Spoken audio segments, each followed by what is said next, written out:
Non è colpa mia, Pietro. L'ho detto. L'ho amato, lo amo ancora. Che posso farci? Gli ho creduto con tutte le mie forze. Puttana! Hai messo la nostra vita e il nostro orgoglio nelle sue mani! Sei peggio di una puttana! E ti permetti pure di aprire bocca e parlarmi delle tue vigliaccherie con orgoglio! L'ho amato, lo amo ancora con tutto il mio cuore! Sputi veleno, la tua bocca è piena di fango! Lasciami perdere! Vorrei essere con lui in questo momento! Mi fai schifo, puttana! La mia vita è sua, lo amo! Non te ne vergogni? No! Ti ammazzo! Scettro! Falla finita! C'è disonorato, non se ne vergogna! Una puttana! Una sorella peggio di una puttana! Ha disonorato la famiglia e me! Quel bastardo ha violato il suo onore e quello della nostra famiglia! E se non fai niente, ci penserò io a portare a termine la vendetta dei Venucci! Puttana! No! No, Pietro! Fermati! Lucrezia! Vieni qui.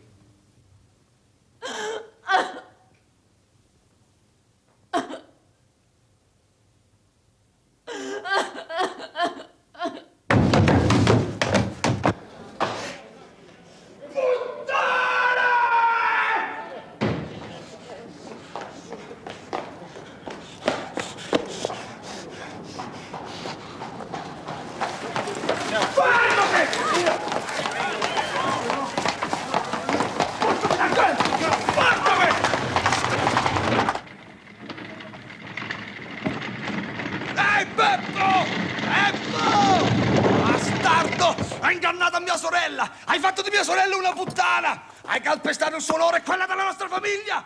Voglio quello che è nostro! Voglio il mio orgoglio! Beppo! Fatti avanti, bastardo! Beppo, che fai con quel martello? Vieni qua! Quello che mia!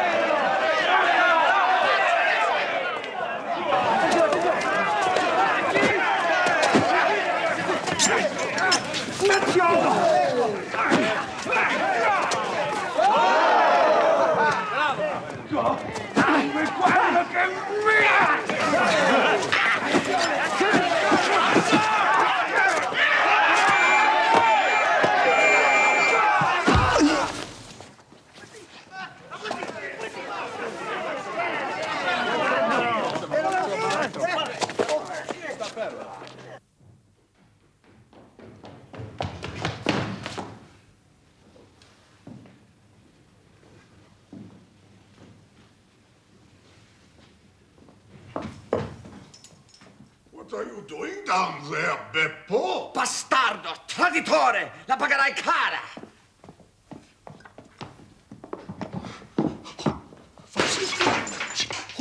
Warum? Porco!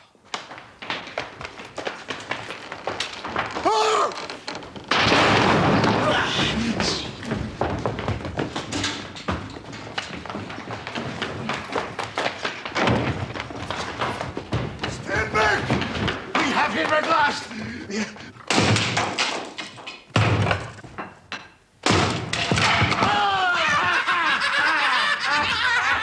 T'ammazzo!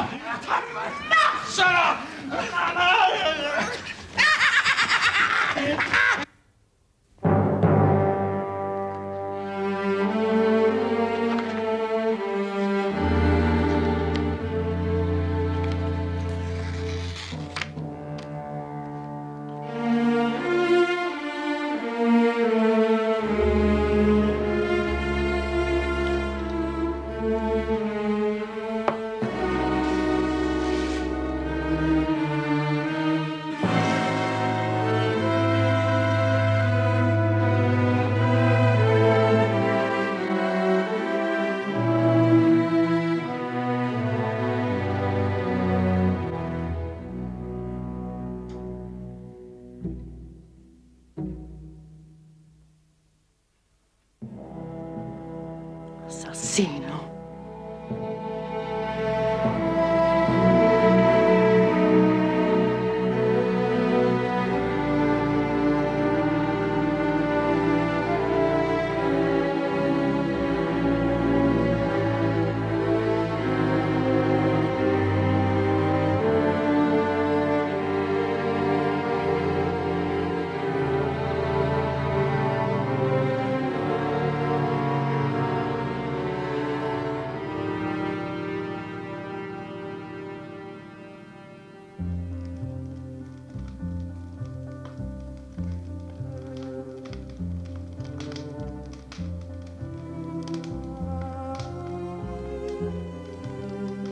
Anything remarkable on hand, Lestrade?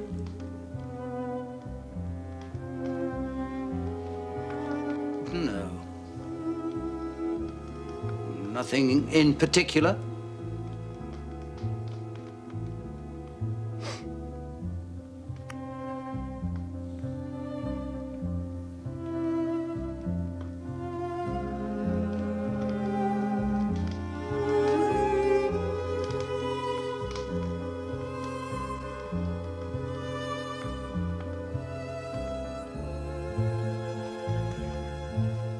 Then tell us about it.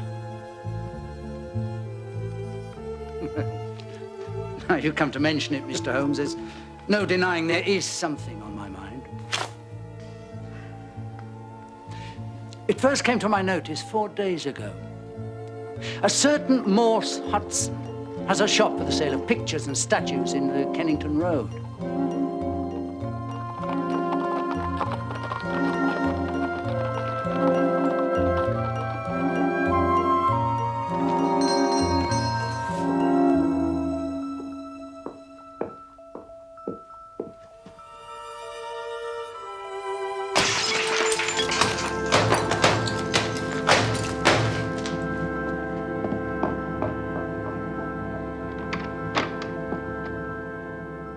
But what happened last night was more serious and also more singular. Burglary. Exactly. The house of a Dr. Barnicott was broken into.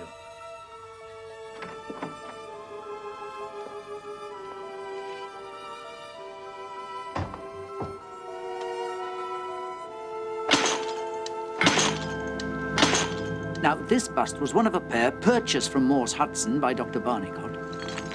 He had put it in his house. The other he put 2 miles away in his surgery. Later that same night,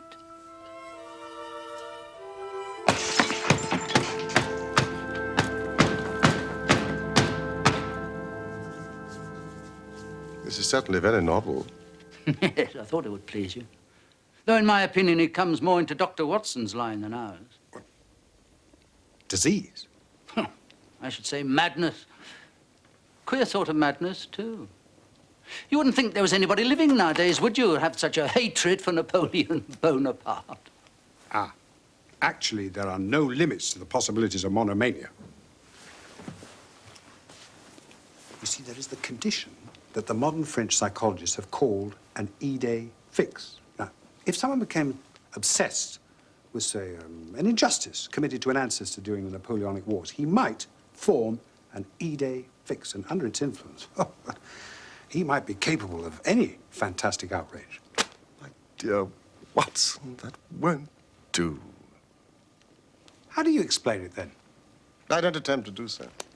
I see. I would simply observe that there's a certain method in this gentleman's eccentric madness. I mean, for example, in Dr. Barnicott's house, where a sound might arouse the sleeping family, the bust was taken outside before being broken, whereas in his surgery, where there was less danger of alarm, it was smashed where it stood. Well, I only mention it because you usually have a taste for all that is out of the common, no matter how trivial. No, I dare call nothing trivial, Lestrade. Some of my most classic cases have had the least promising commencement. Yeah, that dreadful business of the Abernethy family. Ooh. I'd hardly call the dismemberment of an entire family trivial. Well, Watson, would you be so kind as to explain? What? Well, the point is that it only came to Holmes's notice because of the depth to which the parsley had sunk into the butter on a hot day. Ah. So you see, I cannot afford to smile at your 3 busts, Lestrade. However, I would be obliged if you would keep me informed as to developments.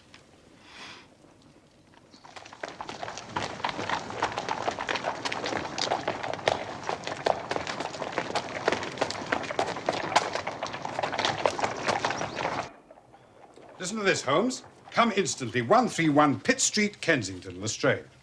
What's it about? Well, it could be anything, but I suspect it's a sequel to his story of last night. You know, my E-Day fix. Finish your coffee. There's a cab at the door. 2 minutes.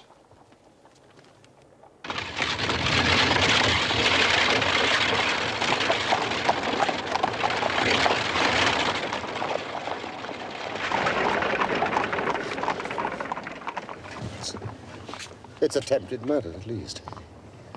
Nothing less would hold the London message boy. There's a deed of violence in that young fellow's round shoulders and outstretched neck. Well, Lestrade will soon tell us.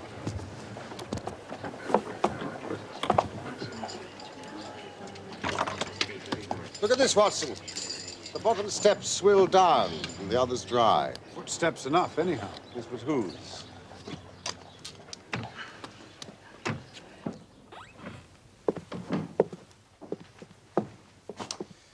It's the Napoleon bust business again, gentlemen. They smashed another. I'm afraid the affair has taken a graver turn. This way.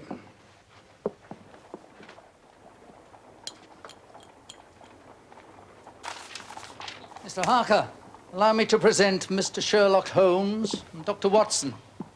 Mr. Horace Harker of the Central Press Syndicate. Good of you to come, gentlemen. Please forgive my agitation. No apology necessary, Mr. Harker. A body on one's front doorstep is always unsettling.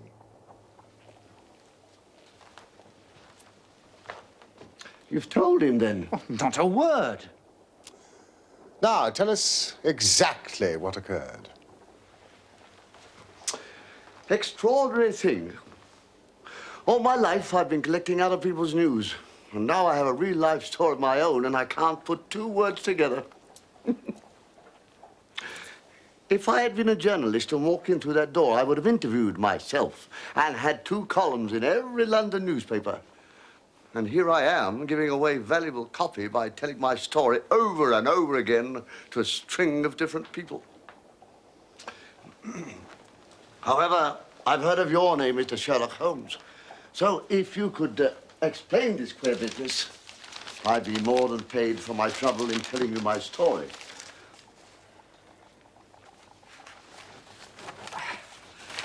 A great deal of my journalistic work is done at night in my den. In that room adjacent to this one.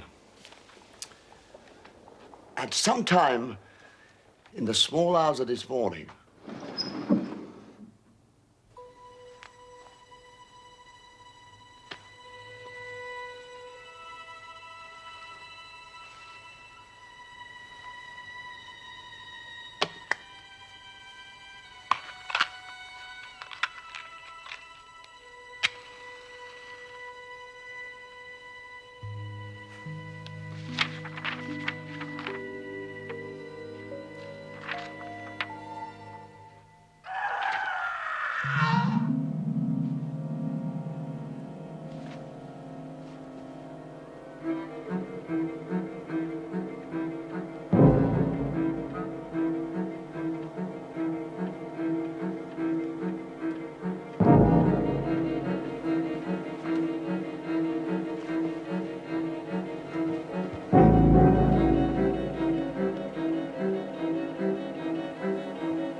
I shall live that moment over and over again in my dreams.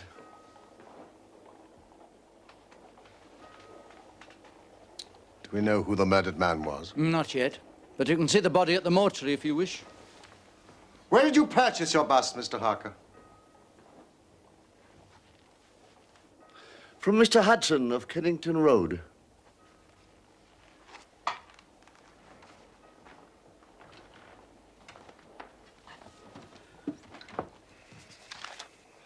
Do we know what became of it? The officer at the door tells me it's been found in the front garden of an empty house in Camden House Road. I was just going round to see it. Will you come? In a moment, Lestrade.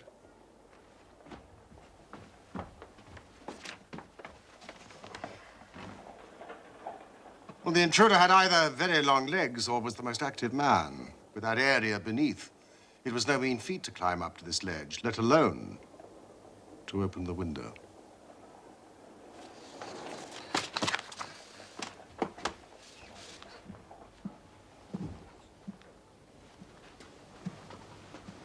Mr. Harker, will you come with us to see the remains of your bust?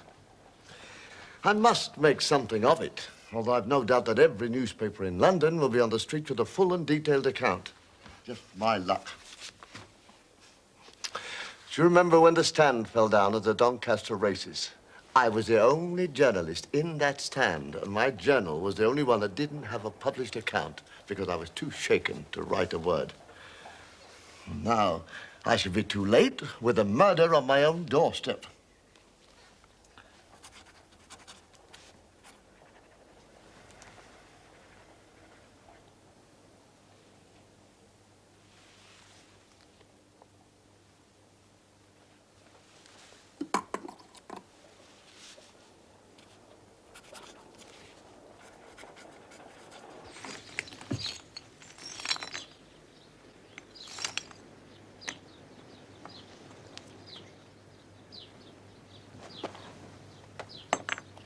Well?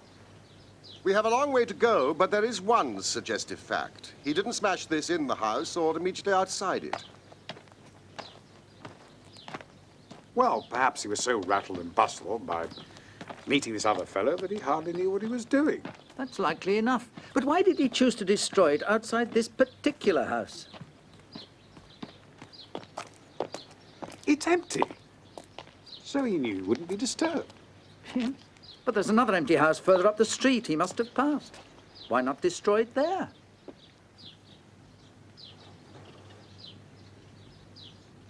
The lamp!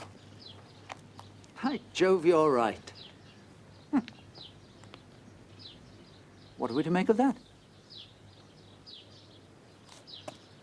Holmes? Remember it. Docket it. We may come on something later which will bear upon it. Meanwhile, before we go our separate ways, I suggest we make one last concerted visit. Where to? The morgue.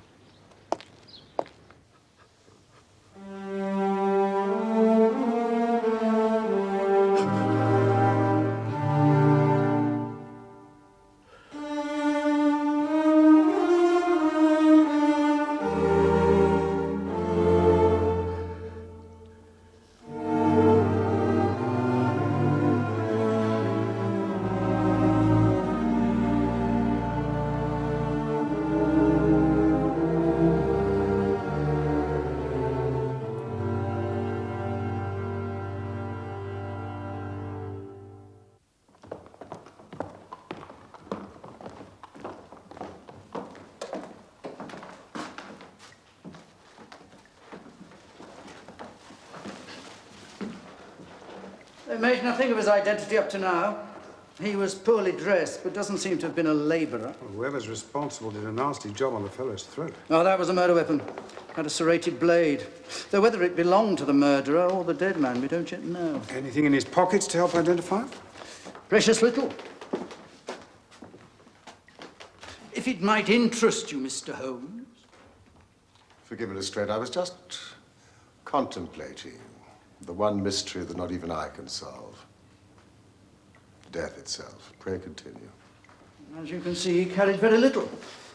An apple, some string, a shilling map of London, and a photograph. Oh, part of one, it's torn. Look. Ugly-looking devil. Positively simian. What steps do you propose next, Lestrade? Well, the most practical way of getting at it, in my opinion, is to identify the dead man. Once we know who he is and who his associates are, we should have a good start in learning who killed him on the doorstep of Mr. Horace Harker. Don't you think so, Mr. Holmes? No doubt. It is not the way that I would conduct the case. Oh, what would you do? Now, don't let me influence you, Lestrade. I suggest you follow your line of inquiry and I mine. Then we can compare notes and each supplement the other. But if you are returning to Pitt Street, I would be grateful if you would tell Mr. Harker that I have quite made up my mind in this matter. I'm certain that it was a dangerous and homicidal lunatic with Napoleonic delusions at his house last night. It will help him with this article. You don't seriously believe that, Holmes? Don't I? Well, perhaps not. I'm sure it will please Mr. Horace Harker and the subscribers to the Central Press Agency. I would be grateful, Lestrade, if you could make it convenient to come round to Baker Street at 6 o'clock this evening. Until then, I would like to keep this photograph found in the dead man's pocket. Oh, Mr. Holmes, that might be a vital clue. Not just it is, otherwise it's of no interest to me. Good luck, Lestrade.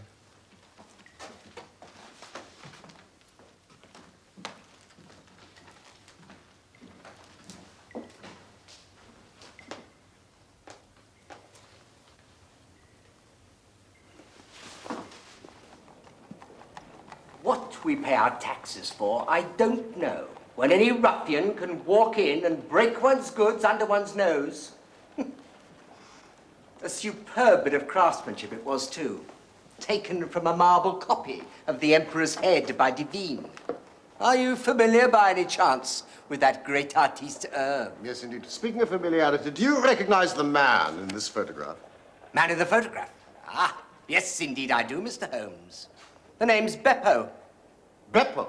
Yes, he was a sort of Italian piecework man who made himself useful here in the shop. Oh, he could carve a bit and frame and gild. I took him on about 10 days ago, but he only stayed a week and then just disappeared.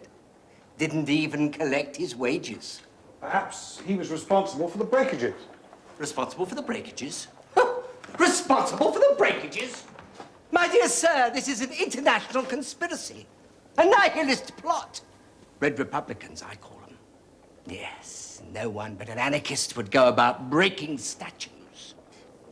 Did they break every one that you sold? Break every one I sold? Well, hardly that. Just the 2 bought by a local doctor and the 1 left here in my shop. If anything happened to the other 3, I know nothing of it. 3? So there were 6 to begin with? 6 to begin with? Yes, a batch of 6. I ordered them especially from Gelder and Company of Stepney. They do excellent molding work. Do you happen to know the names and addresses of the other customers? My ledgers, Mr. Holmes, are confidential. Mr. Hudson, if your theory is correct, oughtn't we to warn these people of this most dangerous plot? And who better to do that than Mr. Sherlock Holmes? Mr. Sherlock Holmes. Yes, quite right, sir. Yes, the country slumbers, but we shall remain vigilant. Follow me, sir. Here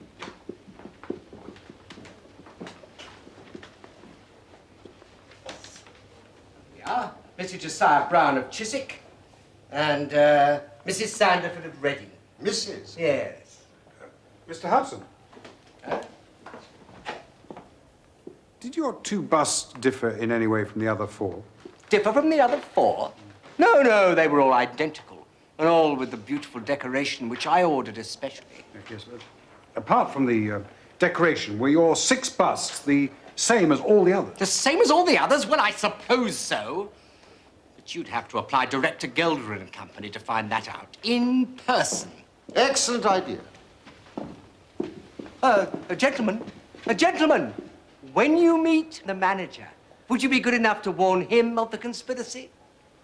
With all the busts they have on the premises, the Red Republicans could have a field day. Normally, we sell the busts without decoration. But Mr. Hudson ordered that the whole uniform be painted. It was expertly done and made it a very special issue. In terms of the construction, however, there is no reason why the Six Napoleons we sold to him should be different from hundreds of others. You see, the two molds are poured together and filled with plaster to make the complete bust. Are they solid? Solid? Yes, of course. Aber natürlich. Then they are placed in a special room to dry and afterwards stored. The wholesale price is 6 shillings, but the retailer would get 12 or more. I can think of no reason someone would wish to destroy them. Or murder for them? Well.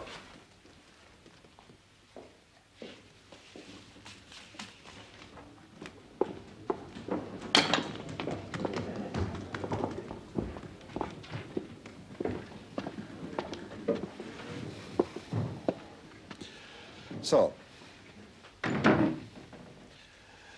your interest in the molding process had ulterior motives. Herr Mandelstam, I wonder if you happen to recognize the man in this photograph. Ah, the rascal. Yes, indeed, I know him very well. This has always been a respectable establishment, and the only time we ever had the police in here was over this fellow. About a year ago, he knifed another Italian in the street and ran in here with the police on his heels. Was his name Beppo, by any chance? Beppo, yes. His second name I never knew. Serve me right for employing a man with such a face. But he was a good workman, one of the best. Do you happen to remember exactly when he was arrested? I could check the pay lists. According to Morse Hudson's records, you sold him 6 Napoleons on June the 3rd of last year. Richtig. That is correct. And Beppo last collected his wages on May the 20th of that same year. Then he must have been arrested sometime the following week. Well, no doubt the police have the exact details. The young Italian survived, so Beppo went only to prison for 1 year. We have a cousin of his working here. Perhaps you would wish to speak with him? No. Not a word to the cousin, I beg of you. The matter is very important, and the further I go with it, the more important it seems. So, yeah, I really thought his cousin might know when Beppo is to be released.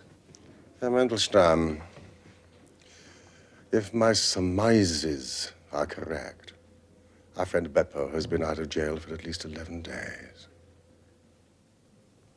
Ach du lieber Gott.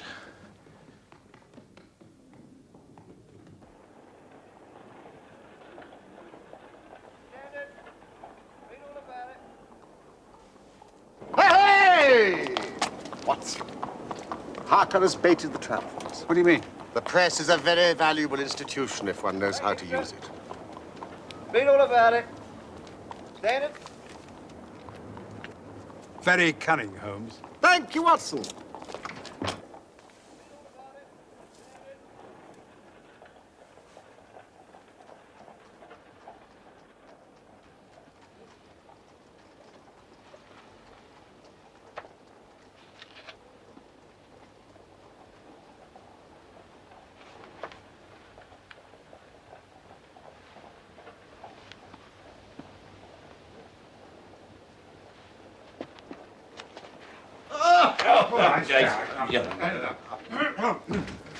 Lestrade! Mr. Holmes? Doctor? Please, sit down. Oh. Thank you. Well, what luck, Mr. Holmes? We've had a very busy day. Not entirely wasted. I can trace each of the busts now from the beginning. The busts. Well, of course, you have your own methods, Mr. Sherlock Holmes. Not for me to say a word against them, but I think I've done a better day's work than you. I've identified the dead man. Splendid. Who is it? Pietro Vannucci, son of a respectable Italian tradesman, but involved with a secret political society. Red anarchists? Oh, you've been talking to Morse Hudson, haven't you? Do go on, Lestrade. I refer, of course, to the mafia, which, as you may know, enforces its decrees by assassination. Obviously, our murderer broke the rules in some fashion, and Pietro is put on his track, possibly with that photograph to aid identification. They meet, but Pietro receives his own death wound in the scuffle. Excellent, Lestrade, but I don't quite follow your explanation of the destruction of the busts. Oh, the busts. You can never get those busts out of your head. The busts are nothing. Petty larceny, 6 months at most. No. It's murder we're really investigating. And I tell you, I'm gathering all the threads into my hand. And the next stage? Oh, well, now. We have an inspector who's made a speciality of the Italian quarter. I shall go down there with him, find the man in that photograph you're carrying, arrest him for murder. What you say, Mr. Holmes? Will you come with us? I think not. I fancy Chiswick as the address most likely to find him. Chiswick? If you and some of your men will come with us to Chiswick tonight, I will go to the Italian quarter with you tomorrow, and there will be no harm in the delay. I suggest you dine with us. And then you're welcome to the sofa. A few hours' sleep will do us all good. I don't intend to leave the house before 11, and it is unlikely that we shall be home before morning. But, Mr. Holmes... In the meantime, I have a letter to send by express messenger. Mrs. Hudson! Mrs. Hudson! Chiswick?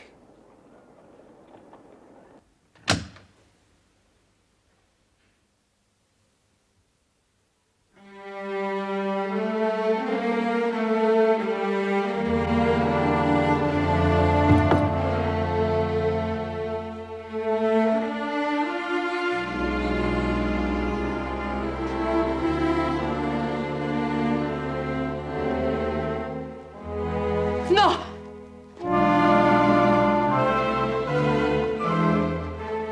Queste non sono cose da donne. Ho disonorato la famiglia.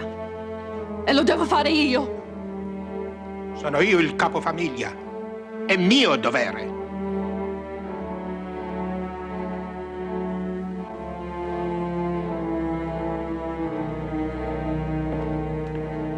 Papà!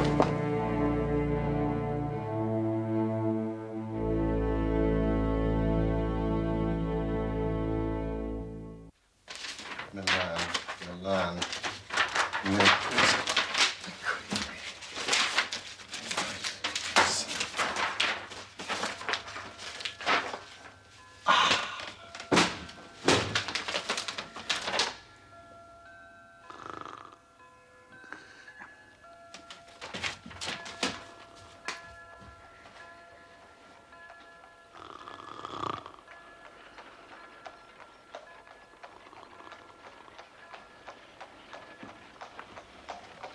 O'clock, gentlemen, on your feet. Come along, Lestrade. Watson, I think you've been over-generous with the port. You've been frugal enough with your information. That will be our four-wheeler. Don't forget the revolver, Watson, and bring the rugs. This outing wouldn't be inspired by your ID fix, would it? E-day fix. Yes. The plaster bust. I have great hopes, Lestrade. In fact, the betting is exactly 2 to 1 that if you come with us tonight, you'll have the murderer in custody before the sun rises. I'm not a betting man, Mr. Holmes. Then you have nothing to lose by, do you? Except a good night's sleep.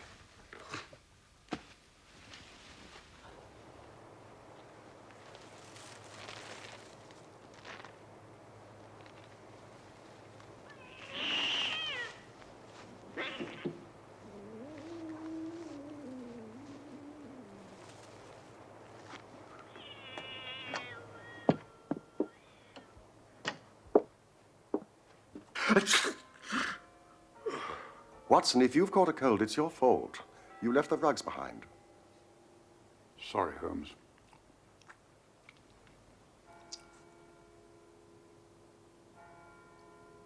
Is that 2 o'clock?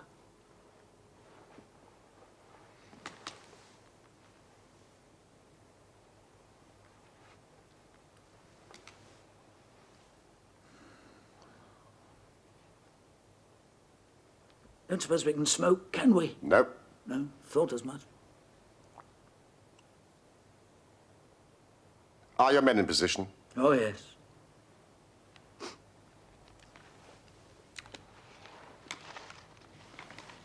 Have a humbug, Lestrade. Watson, this is no time for humbugs. Look!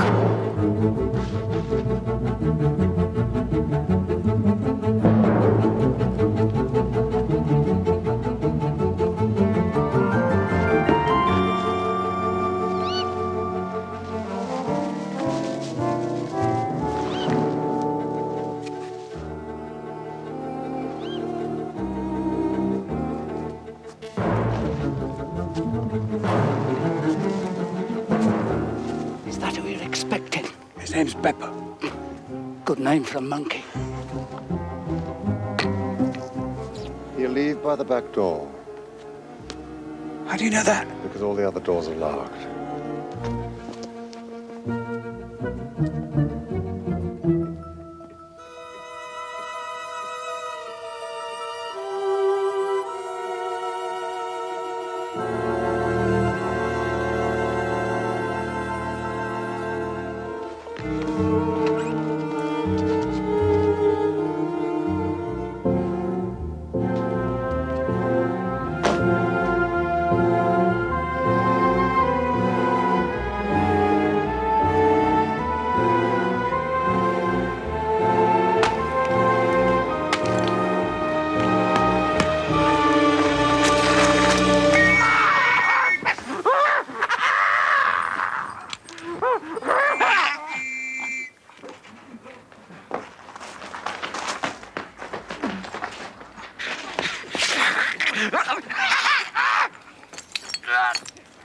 Oh dear, it's smashed. Mr. Josiah Brown, I presume? Yes, sir. And you no doubt are Mr. Sherlock Holmes. I had the note you sent by the express messenger, and I did exactly as you told me. Following your instructions, we locked every door so as to lead him into the back. And I'm very glad to see you have the rascal. Now, I hope, gentlemen, that you will come in and partake of some refreshment. Thank you, Mr. Brown. The hour is rather late. Good night. Good night. Come on, Watson, we have work to do. Work? What work? Lestrade, if you will come round to Baker Street tonight at 6 o'clock, I hope to be able to show you that you still have not grasped the full meaning of this business. Oh, I think you'll find my theory of the mafia will work out all right, Mr. Holmes. Good night, Lestrade. Come along now.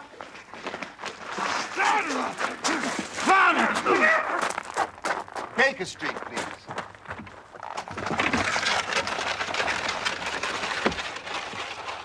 And now, Watson, I commend to you the universal answer to almost all problems. What's that, Holmes? Sleep.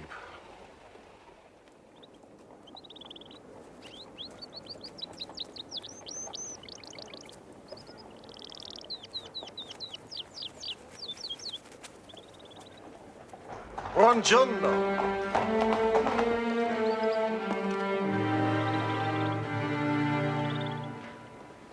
I casi come questi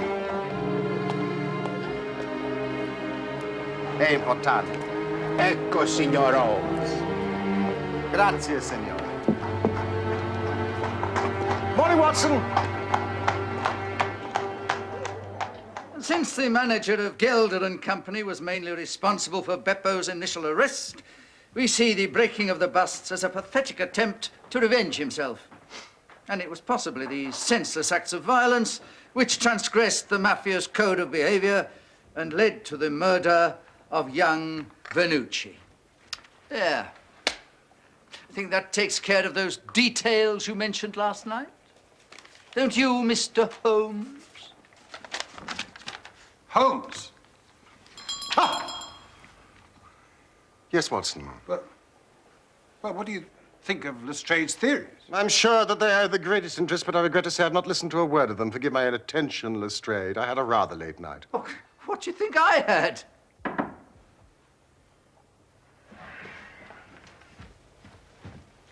Come in! Is Mr. Sherlock Holmes here? Ah. I fear I am a little late, but the trains were very awkward. No matter, no matter. Have you brought the item? Well, these are my friends and colleagues, Dr. Watson and Inspector Lestrade of Scotland Yard. You may speak freely in front of them. Gentlemen, you said in your telegram that Mr. Hudson had given you my address. Mr. Sandiford of Reading. The same, sir. How do you do? It's those busts again. Correct, Lestrade. Did he also tell you just how much my wife paid for it? No, he did not. Well, sir, I am an honest man, though not a very rich one, and she only gave 15 shillings for it, and I think you ought to know that before I take the £10 from you that you offered in your telegram. Oh, your scruple does you much honor, Mr. Sandiford, but I have stated my price, and I shall stick to it. Oh, thank you, Mr. Holmes. That's very handsome of you. Your bust, sir. You know, my wife has always maintained that there is a marked resemblance between myself and the Emperor. Can't say I see it myself.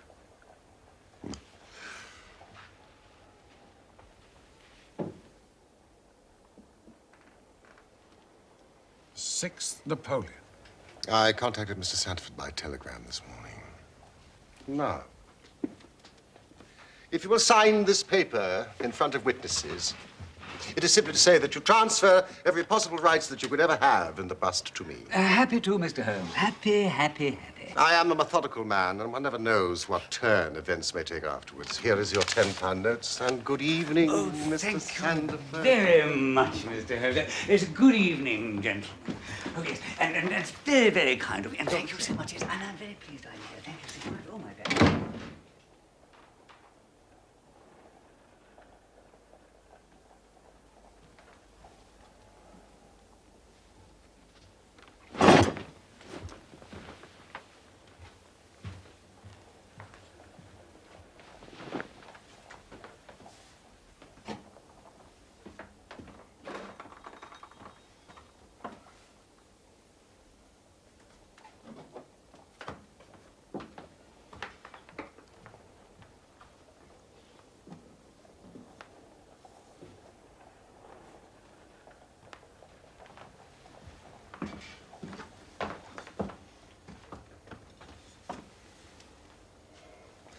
Now, gentlemen, if you would give me your undivided attention.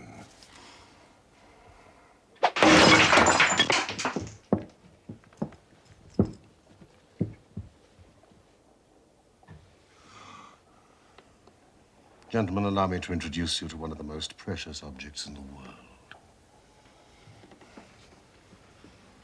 The famous Black Pearl of the Borgias. Bravo, Holmes! Bravo! Oh, your legerdemain rivals that of Maskelyne himself. Oh, this surpasses it. The Borgia pearl's been missing since it disappeared from the Prince of Colonna's bedroom in the Dacre Hotel over a year ago. As you may remember, Lestrade, I was consulted upon the case at the time.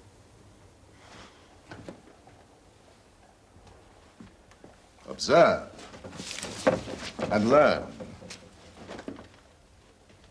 The moment the name Venucci surfaced in this case, I immediately became intrigued. The Princess of Colonna's maid, for some time, had been one Lucrezia Venucci. Suspicion fell on her, and it was proved that she had a brother in London, but we failed to trace any connection between them. Beppo was the connection. He had been courting Lucrezia Venucci for some time. Where did you get that? Papa Venucci. Oh, I see. When the Venucci family planned to steal the Black Pearl, they used Beppo as a go-between for Lucrezia and her brother. Beppo gleaned enough information to execute the robbery himself and make off with the pearl. Pietro Venucci, the brother, caught up with him outside Gelder's workshop. Beppo stabbed him. He then fled into the warehouse and took refuge in the drawing room. He knew he only had moments in which to conceal the pearl, which would otherwise be found on him when he was searched. Among all the plaster casts drying that day, he made for a batch of 6 that had been earmarked for Morse Hudson, and the base of one of them was still soft.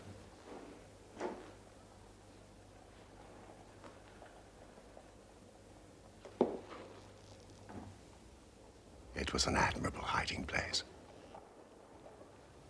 As soon as Beppo got out of prison, he managed to find employment with Mr. Morse Hudson and set about tracking the 6 Napoleons down. He found and destroyed 3 of them.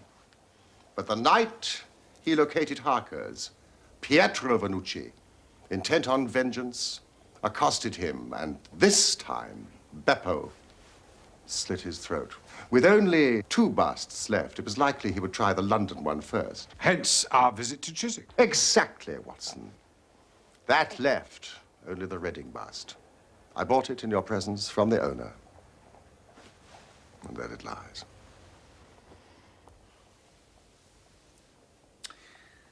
Well, Mr. Holmes,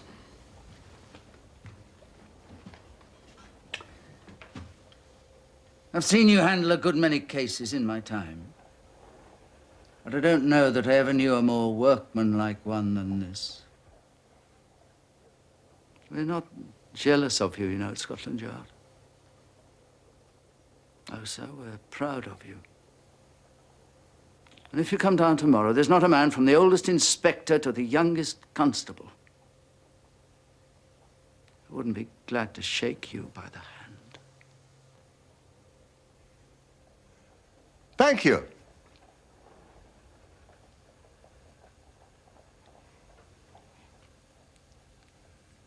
Thank you.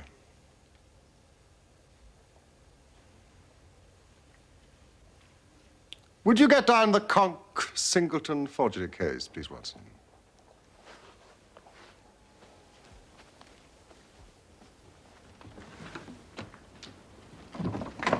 Goodbye, Lestrade.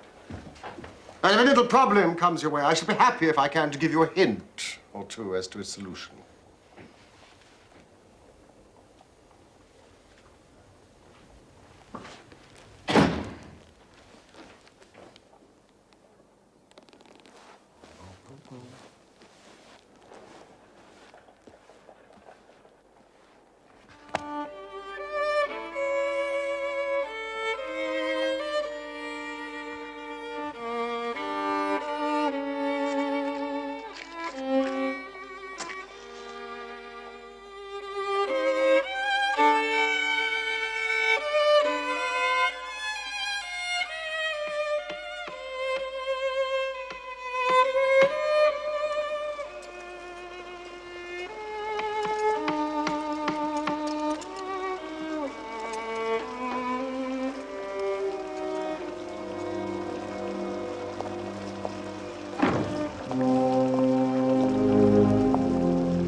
È finita, Lucrezia.